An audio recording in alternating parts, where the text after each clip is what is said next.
Sveiki gyvi televizijos dienoraščio Misis Lietuva žiūrovai. Tikiuosi patogiai įsitaisėte prieš televizijos ekranus, gurkšnojate savo arbatėlę, o aš čia su šiuo puikiu žmogaus draugu jaučiuosi tarsi šiaurės ašigalių tyrinėtojas Džonas Franklinas. Tik šį kartą tyrinėju ne gamtos, o moterų grožio paslaptis. Nuo šio, kiekvienoje laidoje, žingsnis po žingsnį mes artėsime, mes vis labiau susipažinsime su šio konkurso dalyvėmis. Dėmesį stebėkite jų šypsenas, jų reakcijas, jų tarpusavio konkurencinę kovą, nes mes juk privalome išrinkti pačią geriausią.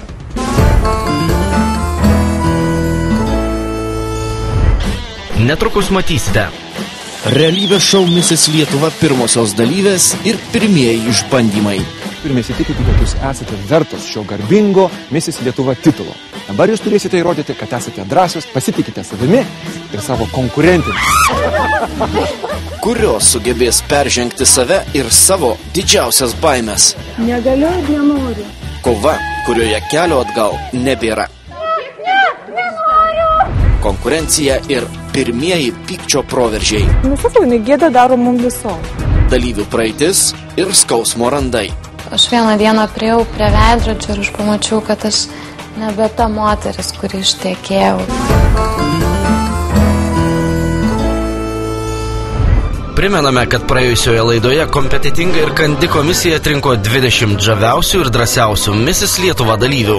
Viena už kitą dailesnės, gudresnės, savimi pasitikinčios moterys komisijos narius bandė papirkti šokio judesiais, vokaliniais sugebėjimais ir net nepabijojo mesti savo didžiausio kozirio – pademonstruoti bene visą savo seksualumą. Tada drąsos moterims nestigo. Ar tos drąsos užteks keletą mėnesių truksiančioje kovoje dėl titulo, netrukus pamatysime.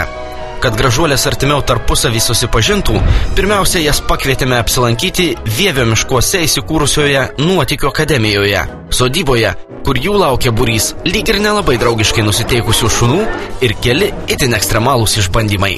Man atrodo, būsim pusryčiais, ne? Kokie fainys, galvojat, aš šunų bijau, aš nebijau šunų. Man toks stiprus jausmas, kad man atrodo, aš dar kokią savaitę, jeigu neilgiau to jausmų gyvensiu. Mane patys šunys aš kai tik atvažiavau, pamačiau ir galvau, nejaugi važinėsim su šunim. Atkreipkite dėmesį, vietoj 20 atranką praėjusių moterų šiandien susirinko tik 14. Likusios 6 dalyvės į projektą įsilies šiek tiek vėliau, kai prasidėjus balsavimams sumažės šis gražus pirmasis ratas. Mano mielos netirstančios snaigės. Tikiuosi pakankamai sušalote, ar ne? Labai gerai. Pažiūrėkite, kaip jums patinka šis mielas nukutis. Pažiūrėkite, kokios nuostabios jos akys.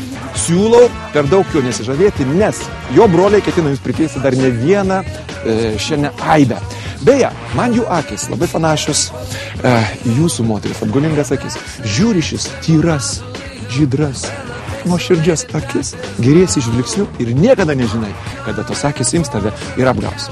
Ar pasiruošę naujoms išbandymams, mielosios? Jūs net nežinote, kas jūsų laukia. Leiskite jums pristatyti. Lietuvos eskimas, šunų užkalbėtojas, Nuotykių akademijos įkūrėjas, žmogus, kuris šiandien parodys jums tikrai savo. Aš, Hubertas Bliujus. Dabar pradėsim nuo apšilimo, nuo mankštos. Pirma užduotis yra taip, pasiskirstom porom.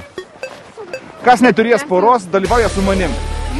1, 2, 3, 1, 2, 3, 1, 2, 3. Nu kaip. O kodėl jūs viena prie kitos nenori? Taisyklės tokios. Viską, ką darom 100%. Tai prasme, darom vieną kartą, bet švariai. Tai prasme, iki galo. Hubertas tokį apšilimą moteriams pasiūlė ne šiaip sau. Jis stebi, kurios dalyvės susidraugavusios, o kurios iškart priklauso atstumtųjų ratui. Iškart, kaip įla iš maišo, išlindo visos moterų simpatijos ir antipatijos.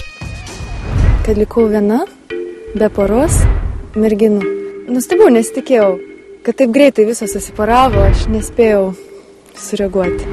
Drąsiai galiu pasakyti, kad tikrai to nebuvo, kad aš su tavim nenoriu ir ten dar noriu kažko tai to 3 ir 20. Kada yra didelė kompanija, neįmanoma bendravimas, kaip čia pasakyti, visom kartu, čia ir dabar. Kuo toliau, tuo linksmiau. Tikras asmenybės ugdymo treneris ir šunų užkalbėtojas Hubertas moterų drąsą nutarė patikrinti su savo augintiniais. Jūsų laukia šiandien išbandymas, važiuosit 6 šunų kinkiniu, tom rogėm. Šunys yra sportiniai, jo, greiti, Va, rogės irgi yra sportinės, tai prasme lankščios, čia yra pliusas, kad pačios jūs galėsit valdyti. Jeigu šunys nesustojo ir nieks neklauso, tai jūs ramiai atsisėdate į tas roges, paskambina savo 112 ir bandote telefonu papasakoti, kur jūs randote ir ką jūs veikite. Kandus Egidijaus juokeliai greičiausiai moteriams drąsos neprideda. Tačiau ryžtingai nusiteikusios damos pačios griebėsi iniciatyvos. Vedasi mėlynakius haskius iš voljero ir bando pakinkyti prie rogių.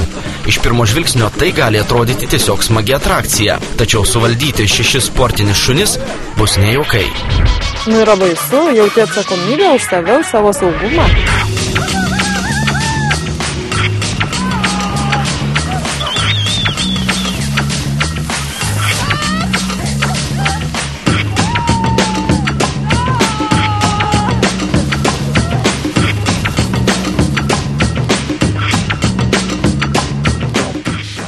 Kol kas moterys trykšta džiaugsmu, tačiau tai tik kol kas.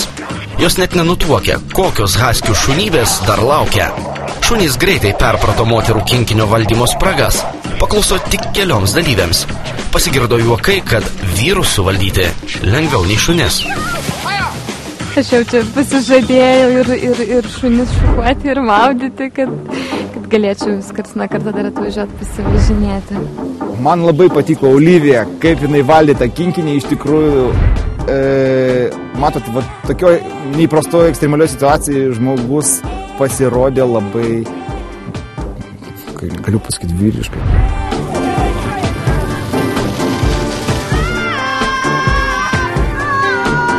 Aišku, kad sunkiau vyrui uždrausti sukti kairę, negu šuniui liepti sukti kairę.